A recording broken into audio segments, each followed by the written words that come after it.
پیاری بڑائی بزرگی اس اللہ وحدہ لا شریک خالق کائنات مالک ارض و سما کے لیے لائق و زیبا ہیں، جنہوں نے ہم تمام بنی نوع انسانیت کو اشرف المخلوقات بنایا اور بے شمار نعمتوں سے نوازا۔ بعد لاکھوں کروڑوں درود و سلام و تمام انبیاء علیہ السلام پر، خصوصاً آخری نبی تاجدار مدنی جناب محمد اکرم صلی اللہ علیہ وسلم پر۔ اللہم صلی علی محمد وعلی آل محمد كما صليت على إبراهيم وعلى آل إبراهيم إنك حميد مجيد. اللهم بارك على محمد وعلى آل محمد كما باركت على إبراهيم وعلى آل إبراهيم إنك حميد مجيد. محترم سامعین کرام و سامعات، معزز بزرگ و دوستوں، نوجوان و ماں بہنوں، خطبہ مسنونہ میں قرآن کریم کی آیت کریمہ آپ کے سامنے تلاوت کی ہے، جس آیت کریمہ میں اللہ رب العالمین نے مسلمانوں کو اپنے آپ سے مومن کہلانے کو منع کیا ہے کہ مسلمانوں تم اپنے آپ کو مومن نہ کہو بلکہ اپنے آپ کو ابھی مسلم کہو۔ یہ آیت کریمہ اس وقت نازل ہوئی تھی جب دیہاتی لوگ، بدو قسم کے لوگ اللہ کے رسول صلی اللہ علیہ وسلم کے پاس آئے اور کہنے لگے اللہ کے رسول صلی اللہ علیہ وسلم ہم مومن ہیں، ہم ایمان والے ہیں۔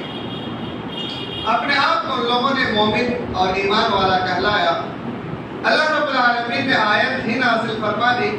قالت الاعراب آمنا، کہ اعرابی دیہاتی لوگ کہتے ہیں کہ ہم ایمان لے آئے ہیں، یعنی ہم مومن ہو گئے ہیں۔ قل لم تؤمنوا ولكن قولوا اسلمنا، اے نبی صلی اللہ علیہ وسلم آپ ان لوگوں کو کہہ دیجئے کہ آپ یہ نہ کہو کہ ہم مومن ہو گئے ہیں، بلکہ یہ کہو ولكن قولوا اسلمنا کہ ہم لوگ ایمان لے آئے ہیں، ہم مسلمان ہو گئے ہیں۔ یعنی مومن نہیں ہوئے ہیں بلکہ ہم مسلمان ہو گئے ہیں، اس لیے کہ ابھی تمہارا ایمان تمہارے دلوں کے اندر تک نہیں پہنچے ہے۔ یعنی انسان کے ایمان لے آنے کے بعد وہ فوراً مومن نہیں ہو جاتا، بلکہ اس کے اندر تین چیزیں آ جاتی ہیں، اور ان تین اہم چیزوں کو بھی حدیث جبریل کی روشنی میں آپ کے سامنے ظاہر کرنے کی کوشش کریں گے۔ سب سے پہلی چیز ہے اسلام۔ ایک انسان جب اسلام قبول کرتا ہے تو اس کے اوپر پہلی چیز جو لاگو ہوتی ہے وہ اسلام، یعنی اسلام پر مکمل وہ کھرا اتر جائے۔ دوسری چیز ایمان، اس کے اندر ایمان آ جائے۔ تیسری چیز احسان، احسان اس کے اندر آ جائے۔ اور حدیث جبریل کے اندر بھی ان تینوں چیزوں کو سب سے پہلے بیان کیا گیا، اور پھر بعد میں ایک چوتھی چیز قیامت کے بارے میں بیان کی گئی کہ انسان کو پہلے اس دنیا کے اندر ایمان لانے کے بعد ان تین چیزوں پر عمل کرنا ہوگا۔ گویا کہ اس انسان کے لیے ایک ایگزام ہے، ایک پریکٹس ہے کہ اس میں اس کو پورا کھرا اترنا ہے اس ایگزام میں، اور مکمل طور سے ان تینوں سبجیکٹ میں مکمل طور سے پاس مارک لانا ہے۔ اگر ان تینوں سبجیکٹ میں پاس مارک لاتے ہیں تو چوتھی چیز قیامت کے روز پھر وہ کامیاب ہوں گے۔ اور پھر ان تینوں چیزوں پر عمل کرتے ہوئے ایک پانچویں چیز جو اس کے پاس آئے گی وہ یہ کہ تقدیر پر ایمان لانا ہے۔ تقدیر پر ایمان لانا ہے کہ اس کے ساتھ اگر کچھ بھی برا ہو رہا ہو تو اس پر بھی اس شخص کو ایمان لانا ہے، اور اس کے ساتھ کچھ اچھا بھی ہو رہا ہو تو اس پر بھی اس کو ایمان لانا ہے۔ دونوں میں سے کسی بھی ایک چیز کو چھوڑنا اور ایک چیز کو پکڑنا، اگر یہ ان دونوں میں سے کسی ایک پر انسان عمل کرے اور ایک کو چھوڑ دے تو وہ انسان کامیاب نہیں ہو سکتا۔ تو اس حدیث کے اندر ان پانچ چیزوں کو بیان کی گئی ہے، اور ان پانچوں چیزوں کو اسلام کی بنیاد بتلائی گئی ہے، اور ان پانچ چیزوں کو اگر انسان سمجھ لے، عمل کر لے تو انسان کی کامیابی کے لیے کافی ہوتا ہے۔ حدیث جبریل ایک طرح سے اللہ کے رسول صلی اللہ علیہ وسلم کے پاس جبریل امین آئے تو جبریل امین کا آنے کا کئی انداز ہوتا تھا. وحی لے کر کے جو آتے تھے کئی انداز سے وحی لے کر کے نازل ہوتے تھے. قرآن کریم کی جو آیتیں نازل ہوتی تھی اس کا کئی ایک انداز ہوتا تھا. لیکن حدیث جبریل جو بیان کی جاتی ہے یہ حدیث حضرت عمر بن خطاب رضی اللہ تعالیٰ عنہ بیان کرتے ہیں کہ اس انداز کو اس حدیث کو بیان کرتے وقت انداز کچھ الگ تھا. نہ تو حضرت جبریل امین اپنی اصلی شکل میں آئے اور نہ تو آ کر کے صرف یاد کرا دیے چلے گئے. ایسا نہیں تھا بلکہ انسانی شکل میں اللہ کے رسول صلی اللہ علیہ وسلم کے پاس صحابہ کرام موجود تھے. اس وقت ایک انسانی شکل میں آتے ہیں اور آ کر کے اس حدیث کو اور اسلام کی بنیادی چیزوں کو سکھاتے ہیں. حضرت عمر بن خطاب رضی اللہ تعالی عنہ بیان فرماتے ہیں کہ بینما نحن جلوس عند رسول اللہ صلی اللہ علیہ وسلم ذات یوم، کہ ایک دن اللہ کے رسول صلی اللہ علیہ وسلم کے پاس ہم لوگ صحابہ کرام بیٹھے ہوئے تھے کہ ایک شخص آیا جس کا کپڑا نہایت ہی سفید اور بال نہایت ہی کالا. اتنا زیادہ کالا اور اتنا زیادہ سفید تو اس سے پہلے کبھی دیکھا ہی نہیں. اور آ کر کے اللہ کے رسول صلی اللہ علیہ وسلم کے سامنے آئے اور کہا کہ وہ ایسا شخص تھا کہ جس کو سفر سے آنے کی نہ تو پہچان میں دکھلائی دے رہی تھی کہ یہ شخص سفر کر کے آیا ہے اور نہ تو ہم میں سے کوئی انسان اس کو پہچانتا تھا. بڑی تعجب کی بات تھی کہ اتنا سفید لباس اور بال اتنا زیادہ کالا، سفر کے کوئی اثر بھی نہیں، گرد و غبار نہیں، اور اللہ کے رسول صلی اللہ علیہ وسلم کے پاس حاضر ہو جاتے ہیں اور ہم میں سے کوئی انسان اس کو پہچانتا بھی نہیں ہے. بڑی تعجب کی بات تھی. پھر آئے اور آ کر کے اللہ کے رسول صلی اللہ علیہ وسلم کے گھٹنوں سے گھٹنوں کو ملائے، ایک دم سامنے سے گھٹنوں کو ملا کر کے اپنے دونوں ہاتھوں کو اپنے رانوں کے اوپر رکھتے ہیں اور سوال کرتے ہیں، یا محمد اخبرنی عن الاسلام. سب سے پہلا جو سوال ہوتا ہے وہ یہ، یا محمد اخبرنی عن الاسلام، اے محمد صلی اللہ علیہ وسلم آپ مجھے اسلام کے بارے میں بتائیے کہ اسلام کس چیز کا نام ہے. اللہ کے رسول صلی اللہ علیہ وسلم فرماتے ہیں کہ اسلام اس چیز کا نام ہے کہ شہادت ان لا الہ الا اللہ وان محمد رسول اللہ. سب سے پہلی چیز کی تم گواہی دو کہ اللہ کے سوا کوئی معبود برحق نہیں ہے اور محمد رسول اللہ صلی اللہ علیہ وسلم اس کے آخری رسول ہیں. وتقیم الصلاۃ وتؤتی الزکاۃ، اور نماز قائم کرنا، زکات ادا کرنا، اور وتحج البیت من استطعت الیہ سبیلا، اور اگر استطاعت ہو تو بیت اللہ کا حج کرنا. اسلام کے بارے میں یہ چار بنیادی اہم باتیں بتلاتے ہیں کہ یہ چار بنیادی اہم باتیں ہیں، یہ اسلام اسی کا نام ہے. دوسرے نمبر پہ اللہ کے رسول صلی اللہ علیہ وسلم سے پوچھتے ہیں، اخبرنی عن الایمان، اے محمد صلی اللہ علیہ وسلم مجھے ایمان کے بارے میں بتلائیے کہ ایمان کس چیز کا نام ہے. اللہ کے رسول صلی اللہ علیہ وسلم فرماتے ہیں کہ ایمان ان تؤمن بالله وملائكته وكتبه ورسله وباليوم الآخر وبالقدر خيره وشره. ایمان اس چیز کا نام ہے کہ تم اللہ پر ایمان لے آؤ، اس کے فرشتوں پر ایمان لے آؤ، اس کے کتابوں پر ایمان لے آؤ، اور اس کے رسولوں پر ایمان لے آؤ، اور آخرت کے دن پر ایمان لے آؤ، اور تمہارے تقدیر کے شر اور خیر کے اوپر بھی ایمان لے آؤ. جب یہ جواب دیتے ہیں تو حضرت جبریل علیہ السلام کہتے ہیں کہ صدقتا، تم نے سچ کہا. حضرت ابو بکر رضی اللہ عنہ کہتے ہیں کہ بڑا عجیب انسان ہے جو خود پہلے اسلام کے بارے میں سوال کرتے ہیں، ایمان کے بارے میں سوال کرتے ہیں،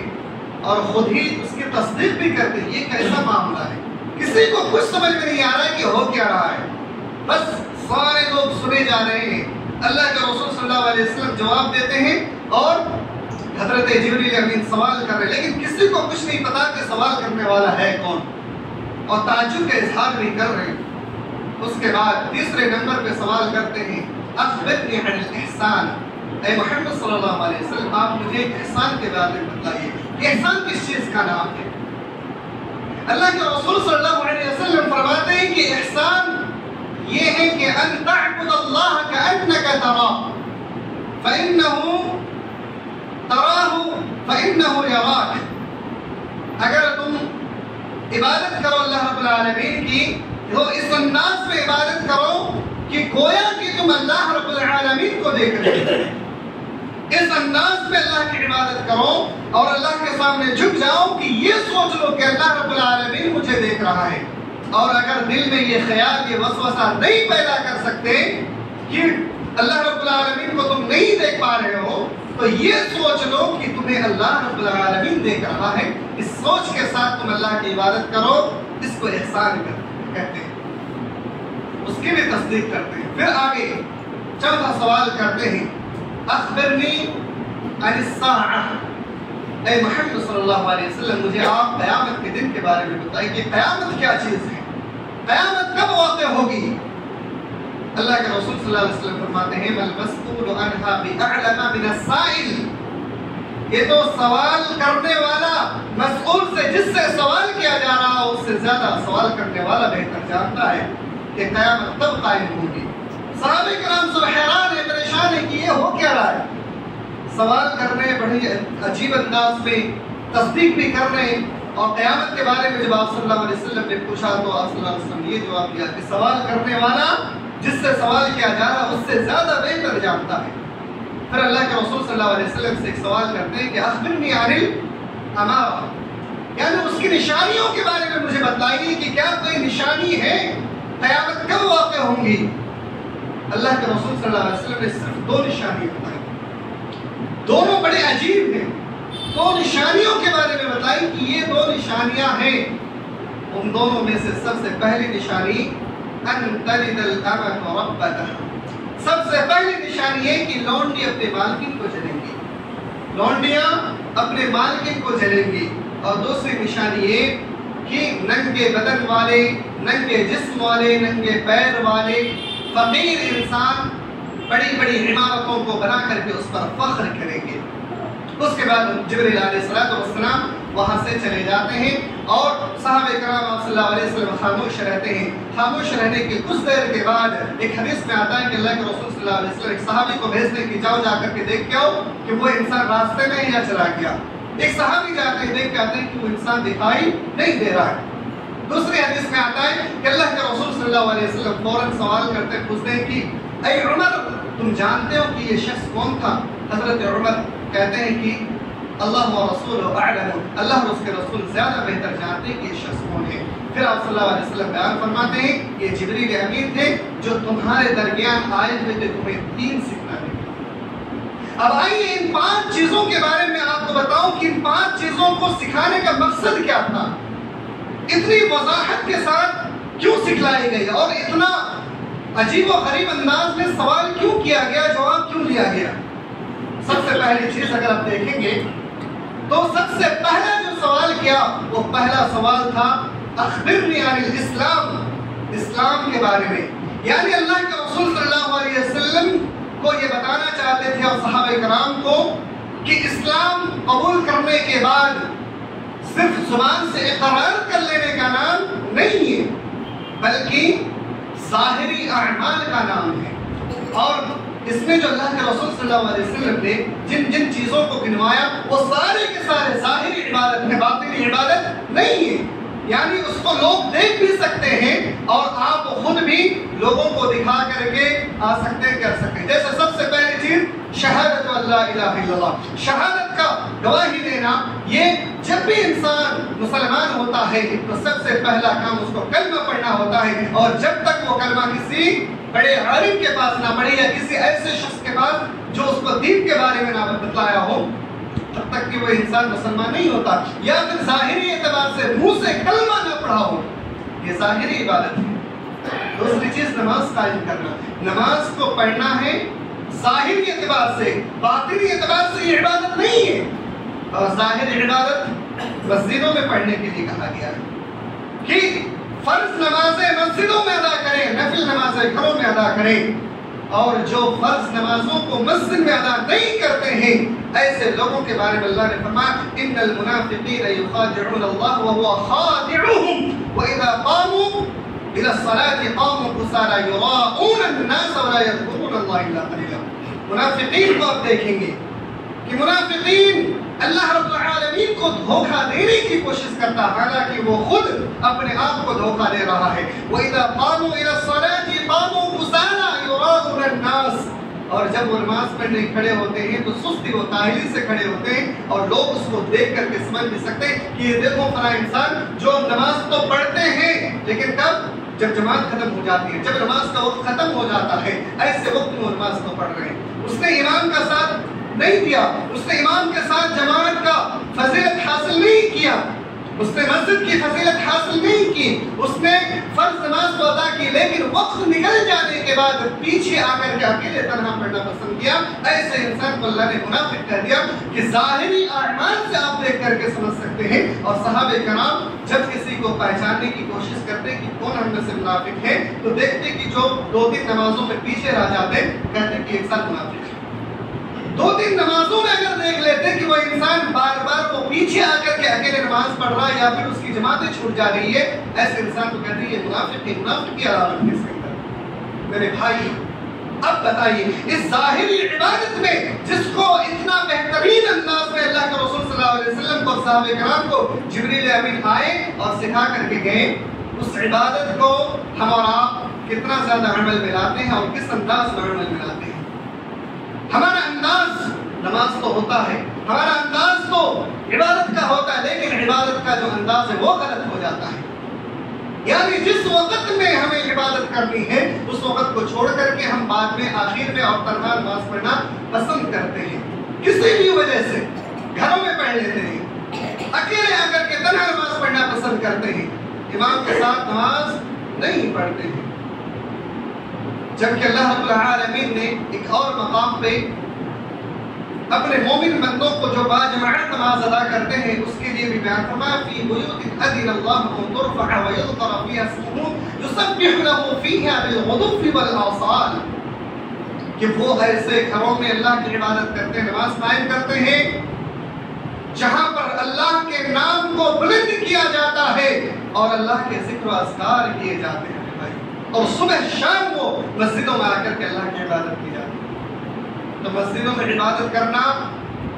یہ ظاہری عبادت ہے، اور اگر کوئی پیٹ پیچھے آ کر کے بعد میں آ کر کے نماز پڑھتا ہے گویا کہ اس کے اندر منافقین کی خصلت ہے، چاہے وہ کتنا بھی متقی بننے کی کوشش کرے لیکن نفاق اس کے اندر پایا جاتا ہے، تو نفاق کو ختم کرنا ضروری ہے، واجب ہے۔ دوسری چیز اگر ہم دیکھ لیں کہ زکوٰۃ کو ادا کرنا ہے، میرے بھائیو زکوٰۃ بھی ظاہری عبادت ہے۔ کتنے ایسے مسلمان بھائی یہ سال گزر جاتا ہے، 2 سال گزر جاتا ہے، وہ زکوٰۃ دینے کے مستحق ہے کہ وہ اپنے مال سے زکوٰۃ نکالے اور مستحق تک پہنچائے، لیکن وہ انسان سال 2 سال 3 سال گزر جاتا ہے اپنے مال کی کمی کی وجہ سے اپنے زکوٰۃ میں نہیں نکالتا۔ اللہ کے رسول صلی اللہ علیہ وسلم بیان فرماتے ہیں کہ اگر کوئی شخص اپنے مال میں سے زکوٰۃ نہیں دیتا ہے، اگر زکوٰۃ کا وہ مستحق ہے، زکوٰۃ اس پر واجب ہے، اگر نہیں دیتا ہے تو اس کا سارا مال حرام ہے، وہ جتنا بھی اس میں سے کھائے گا وہ سارا کا سارا مال اس کا حرام ہے، اور اپنے آل اولاد کو جب بھی وہ کھلائے گا گویا کہ حرام غذا سے اپنے آل اولاد کی وہ پرورش کرنا ہوتا ہے۔ میرے بھائیوں اس لیے یہ ظاہری عبادت ہے، اور ظاہری عبادت لوگ دیکھتے ہیں اور دیکھ کر کے آپ کے بارے میں فیصلہ کرتے ہیں کہ یہ انسان نیک ہے یا برا ہے۔ حج بھی ظاہری عبادت ہے، اسی طریقے سے جو باطنی عبادت ان تؤمن باللہ اخبرنی عن الایمان جو کہا گیا دوسرا سوال، اس سوال کے بارے میں بھی ذرا دیکھیے کہ سوال ان تؤمن باللہ وملائکتہ وکتبہ ورسلہ وبالیوم الآخر وبالقدر خیرہ وشرہ، اس میں سے کوئی ایک چیز پہ آپ دکھلا دیجئے جو ظاہری ہو، آپ کے دل سے اس کا تعلق ہے، باطنی ہے۔ اللہ پر ایمان لانا ہے، یعنی اللہ کے اسماء و صفات پر، اللہ کے ربوبیت پر ایمان لانا ہے۔ اگر کوئی انسان ظاہری زبان سے پڑھ رہا ہے کہ میں نے اسلام قبول کر لیا، جیسا کہ پہلے جنگوں میں ہوتا تھا، اس کو قتل کرنے کا وقت جب آ جاتا وہ پکڑے جاتے تو وہ فوراً کہتے ہیں ہم نے اسلام قبول کر لیا، اور پھر بعد میں اٹھ جاتے تھے۔ لیکن دل سے جب تک وہ انسان اللہ پر ایمان نہیں لاتا ہے، آخرت پر ایمان نہیں لاتا ہے، اور اس کے رسولوں پر، اس کی کتابوں پر اور تقدیر پر ایمان نہیں لاتا ہے، تو وہ انسان کامیاب نہیں ہوتا ہے۔ تقدیر کا معاملہ بڑا خطرناک ہے۔ تقدیر میں دو چیز اللہ کے رسول صلی اللہ علیہ وسلم نے بیان فرمائی، وَبِالْقَدْرِ خَيْرِهِ وَشَرِّهِ۔ اللہ کے رسول صلی اللہ علیہ وسلم کے بعد دو ایسے خطرناک گروہ گزرے، فرقہ گزرے، جن کی وجہ سے اسلام کو بڑا خطرناک نقصان بھی ہوا ہے۔ ان لوگوں نے لوگوں کو الجھانے کی کوشش کی۔ ایک فرقہ، ایک گروہ کا نام ہے، ان دونوں میں سے فرقہ کا نام ہے کہ وہ تقدیر کا انکار کرنے والے، تقدیریہ جس کو کہا جاتا ہے، اور دوسرا کا نام ہے جبریہ۔ ان دونوں میں سے تقدیر کا انکار کرنے والے جو تھے، قدریہ جس کا نام ہے، وہ کہتے ہیں کہ تقدیر کوئی چیز ہے نہیں، انسان جو کچھ بھی کرتا ہے وہ سارا کا سارا اس کا خود کا عمل ہے، یعنی اللہ رب العالمین نے اس کے تقدیر میں کوئی خیر یا شر لکھ کے نہیں رکھا ہے، بلکہ انسان وہ خود اس پر عمل کرتا ہے، خود ہی کرتا ہے۔ یہ تقدیریہ اور قدریہ جس کو کہا جاتا ہے، یہ تقدیر کے انکار کرنے والے ہیں۔ اور جبریہ اس کا کہنا ہے کہ جو بھی انسان عمل کرتا ہے اس کو جبرن کرایا جاتا ہے۔ اللہ رب العالمین نے اس کے تقدیر میں کچھ لکھ کے نہیں رکھا، بلکہ جو کچھ بھی لکھا ہوا ہے اس پر اس کو جبرن عمل کرایا جاتا ہے، یعنی انسان کو جبرن برا بنایا جاتا ہے یا انسان کو جبرن اچھا انسان بنایا جاتا ہے۔ تو دونوں صورتوں میں ایک نے تقدیر پر ایمان تو لایا، لیکن کہا کہ تقدیر وہ انسان کے خود کی کمائی ہوئی ہے، اور دوسرے نے کہا کہ اس کو جبرن تقدیر پر عمل کروایا جاتا ہے۔ گویا کہ دونوں نے ایک ایک چیز کا انکار کیا اور پھر تقدیر کے ایک بڑے مسئلے کا انکار منکر ہو گئے۔ جبکہ اس کا صحیح مسئلہ تو یہ ہے کہ تقدیر کا خیر اور شر دونوں کا پیدا کرنے والا اللہ رب العالمین ہے، اور اس کا افعال کرنے والا یعنی اس کو اپنی زندگی میں لاگو کرنے والا یہ انسان ہے۔ اللہ رب العالمین نے سورہ دہر کے اندر اللہ رب العالمین نے اس کا جواب دیا، اِنَّا هَدَيْنَاهُ السَّبِيلَ إِمَّا شَاكِرًا وَإِمَّا كَفُورًا۔ اللہ رب العالمین نے تمہیں دو راستے دیے ہیں، یا تو تم مسلمان بن کے مرو یا پھر کافر بن کر کے مرو، یعنی اچھا اعمال کر کے مرو یا پھر برا اعمال کر کے مرو۔ تو دونوں چیزیں انسان کو دیا ہے۔ اب اگر انسان ایک مسلمان ہوتا ہے، مسلمان ہونے کے باوجود اگر اس سے کوئی غلطی ہو جاتی ہے تو اس کا یہ مطلب نہیں ہے کہ وہ توبہ نہ کرے۔ اللہ نے اس کے تقدیر میں تو لکھ رکھا تھا، لیکن اس سے یہ برا فعل ہوا ہے۔ وہ برا فعل کرتے وقت اللہ رب العالمین نے اس کے اندر یہ طاقت، یہ صلاحیت دی ہے کہ وہ غور و فکر کرے، سوچے کہ میں جو برا کر رہا ہوں وہ برا ہے، جو اچھا کر رہا ہوں وہ اچھا ہے۔ اس لیے اللہ نے وہ دونوں صلاحیت انسان کے اندر دے رکھی ہے، اچھا و برا پر غور و فکر کرنے کی اور اس پر عمل کرنے کی۔ تو میرے بھائیوں، تقدیر کے برے یا اچھا ہونا یہ دونوں اللہ نے پیدا کی ہیں، لیکن اس کا افعال، اس کا عمل ہم اور آپ کرتے ہیں، لہذا اس پر ایمان رکھنا ضروری اور واجب ہے۔ یہ تھا ایمان کے بارے میں۔ احسان یہ ہے کہ ان تعبد اللہ کأنک تراہ، اللہ کی جب بھی عبادت کریں تو اللہ کے سامنے ایسے ڈر جائے کہ اللہ رب العالمین کو آپ دیکھ رہے ہیں یا پھر اللہ رب العالمین آپ کو دیکھ رہا ہے۔ میرے بھائیوں، یہ خوف جب انسان کے اندر آ جائے گا کہ میں اچھا کروں یا برا کروں،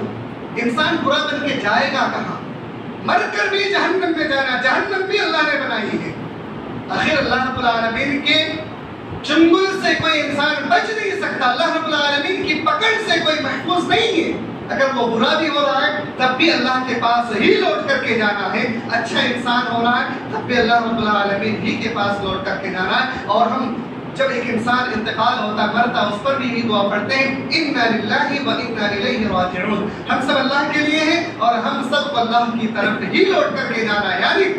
ہم اچھے ہیں یا برا ہے، ہمارا عمل اچھا ہے یا برا ہے، دونوں صورتوں میں ہمیں لوٹ کر کے اللہ کے پاس ہی جانا ہے۔ برا بن کر کے ہم اللہ سے نہیں بچ سکتے، اچھا بن کر کے بھی ہم اللہ سے نہیں بچ سکتے. دونوں صورتوں میں اللہ کے پاس ہی ہمیں جانا ہے. اچھا بنیں گے تو اللہ کے قریبی بندہ بنیں گے, اور برا بنیں گے تو اللہ کے نافرمان اور اللہ کے ان غلیظ بندوں میں شمار کیے جائیں گے جن کے لیے خطرناک دھکتے ہوئے آگ ہے اور خطرناک عذاب ہے. اسی لیے تقدیر پر ایمان لانے کے ساتھ ساتھ اللہ رب العالمین کی عبادت جب بھی کریں تو اللہ رب العالمین کی عبادت کرتے ہو اس چیز کا خیال رکھیں کہ اللہ رب العالمین کو آپ دیکھ رہے ہیں, اور اگر آپ کو یہ خیال نہیں آ رہا تو یہ سوچ لیں کہ اللہ رب العالمین آپ کو دیکھ رہا ہے. تو حدیث جبریل کو جو آپ لوگوں کو سمجھانے کا اصل مقصد ہے, اس امت کو جو سمجھانے کا اصل مقصد ہے وہ یہ کہ اللہ رب العالمین کی جب بھی ہم عبادت کریں تو ان 3 چیزوں کو اہم ہم سامنے رکھیں. سب سے پہلا کہ ظاہری عبادت کو بھی ہمیں کرنی ہے اور باطنی ایمان کو بھی اپنے دل میں سمانا ہے. اور جب بھی کوئی عبادت کرے یا برا فعل کرے تو دل میں یہ ڈر, یہ خوف پیدا کر لیں کہ اللہ رب العالمین مجھے دیکھ رہا ہے, ہم بچ نہیں سکتے. حتیٰ کہ اللہ کے رسول صلی اللہ علیہ وسلم بیان فرماتے ہیں کہ ایک انسان جب برا کرتا ہے یا اچھا کرتا ہے تو صرف اللہ ہی نہیں بلکہ اللہ کی دیگر مخلوقات بھی اس کو دیکھتا ہے. ایک انسان جب برا فعل کرتا ہے تو اللہ رب العالمین اس برا فعل کرنے کی وجہ سے زمین اس انسان کے لیے پناہ طلب کرتے ہیں, اللہ تو مجھے اتنی طاقت دے دے, قوت دے دے کہ میں زمین پھٹ جاؤں اور اس انسان کو اس کے اندر سما لے جاؤں. اتنا خطرناک وعید ہے. وہیں پر ایک انسان جب اچھا عمل کرتا ہے تو زمین اور دیگر مخلوقات اس کے لیے دعائیں کرتی ہیں. حتیٰ کہ فرشتوں کے بارے میں ہے, فرشتے, سمندر کی مچھلیاں, دیگر مخلوقات, کیڑے مکوڑے, حشرات الارض جسے کہا جاتا ہے, وہ سارے کے سارے آپ کے لیے دعائیں کرتے ہیں کہ اللہ اس کی مغفرت فرما دے اور اسے جنت الفردوس میں اعلیٰ مقام عطا فرما دے. میرے بھائیوں, ہمیں اور آپ کے لیے ضروری ہے کہ ہم اور آپ اسلام, ایمان, احسان کو اچھے سے سمجھیں اور اپنے تمام تر عبادات اور معاملات پر اس بات کو گمان کر لیں کہ ہم جو کچھ بھی کر رہے ہیں اس کو پیدا کرنے والا تو اللہ رب العالمین ہے, لیکن اس کا مرتکب یعنی اس کو کرنے والا ہم اور آپ ہیں. ہم اچھا کریں گے تو اچھے انسان بنیں گے, برا کریں گے تو برے انسانوں میں شمار کیے جائیں گے. اس سوچ کے ساتھ اپنی سوچ کو بدلنے کی کوشش کیجئے اور اللہ کے صحیح راستے پر چلنے کی کوشش کیجئے. اللہ رب العالمین سے دعا ہے کہ اللہ العالمین ہم تمام امت مسلمہ کو حق کہنے اور حق پر عمل کرنے کی توفیق عنایت فرمائے, آمین. اللہ رب العالمین ہم تمام امت مسلمہ کو صحیح طریقے سے قرآن و سنت پر عمل کرنے اور ہر طرح کی برائی سے محفوظ رہنے کی توفیق عنایت فرمائے, آمین. تقبل یا رب العالمین. اور ہم تمام امت مسلمہ کو مسجد جیسی پاک سرزمین میں فرض نمازوں اور دیگر عبادتوں کو کرنے کی